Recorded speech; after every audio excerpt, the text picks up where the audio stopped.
Greetings, my fellow knights. 'Tis I, Sir Delonius. I've always loved how I can never look at Toy Story the same after so many horror games recently have been something becoming sentient. Don't look at me like that, Isabel. You know what you've done. Sentient and haunted animatronic animals? Done. Sentient and haunted toys? Done. Sentient and haunted video game? Done. Sentient and haunted cartoons? Done. You see a pattern here? I don't get what it is with recent horror games, but it looks like a majority of them are following the trend of something that's sentient and haunted. At least Hello Puppets here changes it to cursed instead of haunted. It's not that much different. Hello Puppets is a PC VR Oculus exclusive horror game that also has a hint of comedy sprinkled in there. And holy ugly Universal Sony remote, they managed to pull it off. The game was made by Otherworld Interactive, which has mostly made mobile games before this from what I remember, so this is their first big hit. You play through the game as a news reporter who was told by the editor that they're pretty much having a slow news day. So she wanted you to go check out the abandoned Mortimer's Handyman Puppet Show Theater, which some of it burnt down years ago. So you make your way there to see that it indeed looks abandoned and such. You go a little farther to see some puppets slumped over, and then... Well, hello, old bean!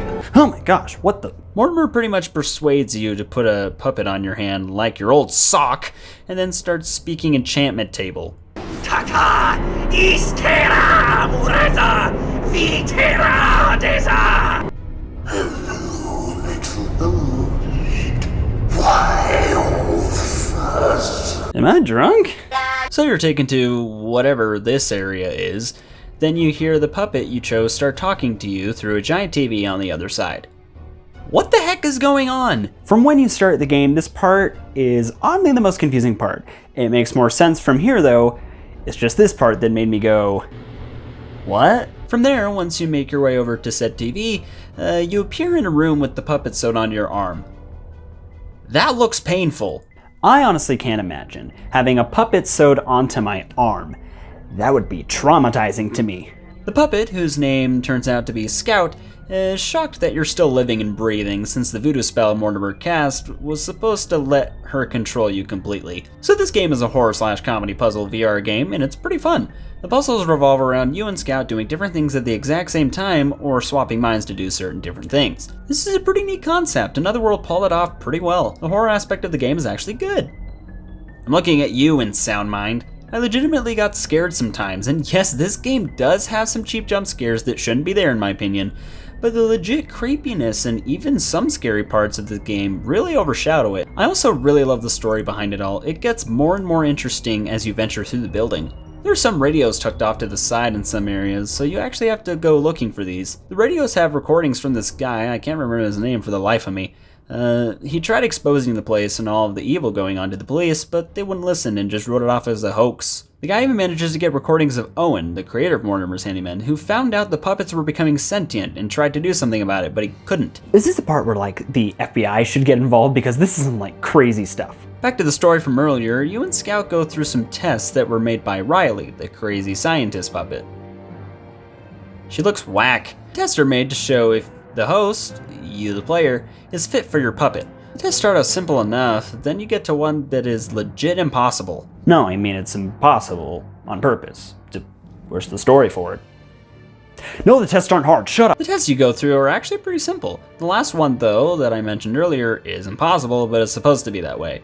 Once you lose that test, Riley sends her dog Roscoe to attack you. Jiminy Cricket, that's not a dog, that's an abomination! Get us out, get us out, get us out, get us out of here! You and Scout then try to plan a way to get out of there without getting caught. Where are you going, Ginormica? Scout watches Monsters vs. Aliens. Scout will often make these references, mainly because, as you might have guessed, she's not like the other puppets. Every single other puppet that can speak rhymes and follows orders. Scout does none of that. She tells you that she found an old TV one night and couldn't stop watching it. She saw many TV shows and movies that she even stopped rhyming and stopped being like the others because she just couldn't anymore. She also tells you that she wondered what it would be like if she came with you. You literally make friends with a living puppet. I'd actually be down with that, honestly, as long as they aren't trying to freaking murder me. There's this section where you go through this meat locker filled with hosts. Oh my gosh, this part gave me chills. I saw this and kind of freaked out. Some of the people in there are still breathing, and sometimes you'd see some swinging around trying to unhook themselves. It's really sad and kinda disturbing at the same time. You then have to get these badges that you hook on a scout and scan them to get to new areas. You go through some other areas, completing some pretty neat puzzles. There's this one room filled with other puppets that just stare at you. This kind of made me feel uneasy. There's a small part in this room that's not required to go to, but you get a sort of an Easter egg if you go in there. That was disappointing. Yep, this is Owen. Poor guy got served by his own creations. That must suck. You continue on and get to a stage with Mortimer and some others waiting for you. Guys, look, it's Mrs. Nesbit. He then congratulates you on getting this far and tells you he'll let you go if you have proper manners during the tea party. Wait! Scout! I did not need to see that. Thank you, game. Riley gets a little angry at us, so Mortimer slams a button in your direction. You then push it, making a getaway. In the process of trying to get out, Scout loses her arm. Be honest with me. Does it look bad? Yeah. Yes, it does. You both then are getting ready to get out and talk about what you're both going to do when you reach the end. But then, Scout dies on your hand. While your hand is free now, Scout lays limp. This part legitimately made me sad. I've grown to like Scout as a character, and she just straight up dies on me. What the heck, Otherworld? I'd like to mention some other points of the game before I wrap this up, though. The gameplay overall was pretty great. I like how I can look out on the map when I'm in the pause menu. Honestly, though, it's pretty solid. Maybe some tweaks here and there, such as I don't like how I have to click on the analog stick to run. The other buttons aren't being used. This is what caused my left stick on my older Rift controller to start drifting in the first place. It was me clicking in the stick too much. Why are all analog sticks made this way? Also, the running feels a little slow, so I just ended up walking a majority of the game anyways. I like that there's a different selection of puppets to pick from. I, like almost everyone, picked the blue-haired one because it's just my favorite one. There are very few enemies, but I kind of like the designs. The sock puppets seriously made me jump when I first saw them. The little rat thingies, they're alright. Roscoe's design was really cool though, I'm not gonna lie. The voice acting in this game felt so genuine. I think everyone did an amazing job here. The soundtrack. It's fine. It could have used some more unique stuff in my opinion, but it doesn't bother me too much. Honestly, Hello Puppets was an awesome VR horror experience. I really enjoyed it. It does tick me off just a little bit that it's Oculus exclusive right now.